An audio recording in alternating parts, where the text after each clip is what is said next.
Today I'm making some healthy, high-protein breakfast recipes for the busy week ahead. Mornings can be a hectic time, and each decision we need to make consumes valuable bandwidth that we could use for later on in the day. If, however, we can spend a bit of time preparing for a calm start to the day, we set ourselves up for success. And that, to me, means having a nutritious meal at the ready to break the fast. It's not super sweet. So come on in and let's spend a cozy day together baking and cooking.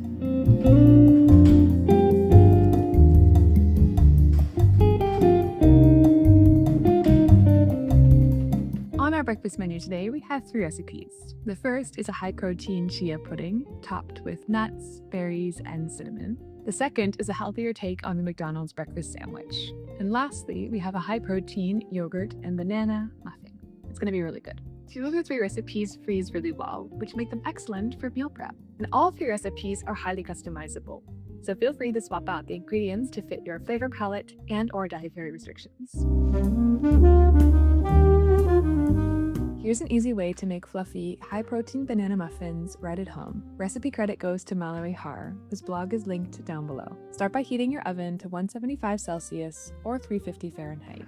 Then line a muffin tin with 12 liners. In a large bowl, mash 3 overripe bananas until smooth. Then stir in an egg, a splash of maple syrup, vanilla, and Greek yogurt. Here I used my homemade vanilla extract made on a base of rum. Heck yes. I've linked the video with that recipe down below. I think it's going to make for a lovely stocking stuffer this holiday season. But back to the muffins. Blend your oats into a fine flour. Then, to the same large mixing bowl, add the oat flour, protein powder, baking powder, cinnamon, and a pinch of salt.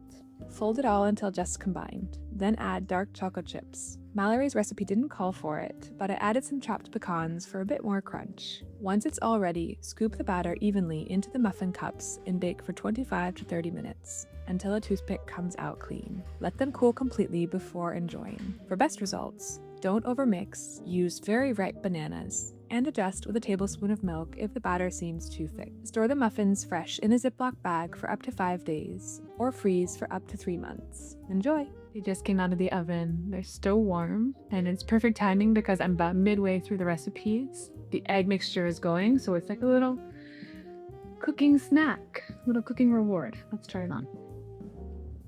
Okay, maybe should have added some oil, they don't stick, or maybe it's just that they're still hot. Oh, cute! It's so cute. It's not super sweet, which is good because it's meant to be a breakfast food, so I don't want to start the day with dessert. It's good. If you're serious about your health and are looking for actionable ways to upgrade your lifestyle, then you may be interested in my weekly newsletter. In it, I share a weeknight dinner recipe, a full workout with movement cue breakdown, and any information around upcoming workshops or retreats. So if that sounds like something that would be useful to you, simply click the link below to join the newsletter. And with this, you have fresh ways each week to stay inspired and on track with your fitness goals, because you're not alone. Let's get back into today's recipes.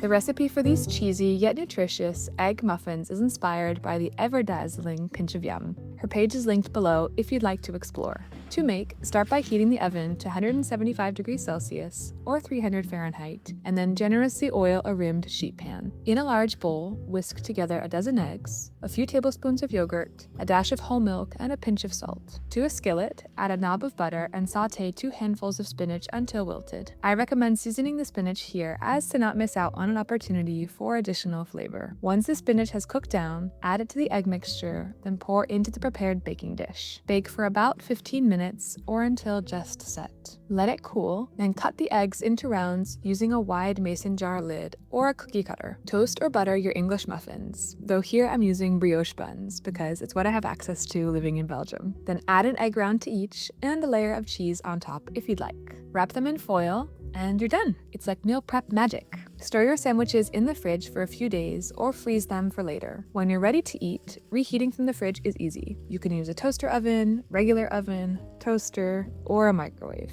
Keep them open face or leave them wrapped in foil, unless you're using the microwave. If you want the best result, wrap the sandwich in foil and pop it straight into a 425 degree oven, or about 275 Celsius. If the oven's already hot, warm it for 8 to 10 minutes. If not, just let it heat up with the oven and give it about 10 to 15 minutes. Then unwrap, add a little sriracha or a swipe of avocado, and you're good to go.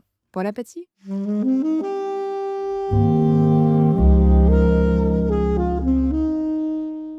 last recipe in our little cook-a-thon today is the high-protein chia pudding. And this actually needs a little bit of time to soak for the chia seeds to absorb the liquid, which is perfect because it's already afternoon. So I'm going to make it now, set it in the fridge, and it'll be nice and creamy and thick by tomorrow morning. All I have to do tomorrow morning is take it out of the fridge, add my toppings of choice, and voila! Breakfast is sorted. Here's a quick and simple way to prep 4 grab-and-go chia pudding cups. Start by whisking 1 serving of vanilla protein powder into 2 cups of your chosen milk. Use a big jar to quickly shake it all to combine. Then, divide the milk mixture evenly into 4 serving containers. Now add 2 tablespoons of chia seeds to each cup, along with a little maple syrup or your sweetener of choice. Stir well, let it rest for 5 minutes, and then stir again to break up any clumps. Cover and refrigerate for 1 to 2 hours or overnight until the pudding thickens. A quick note on this pudding, the ratio I got from the recipe was a bit off, and I needed to add about a 1/4 cup more milk to each jar in order to get a better consistency. Also, for next time, I would personally double the amount of protein powder added to the pudding. Then, when you're ready to serve, top each one with a spoonful of Greek yogurt, a sprinkle of granola, fresh berries, and/or a drizzle of nut butter. 4 individually portioned, protein-packed treats, ready to enjoy when morning hunger strikes. All 3 recipes will be copied in the description box down below if you want to try one of them out. And if you enjoyed this video, then make sure you click here for more high-protein meal prep inspiration. Happy cooking!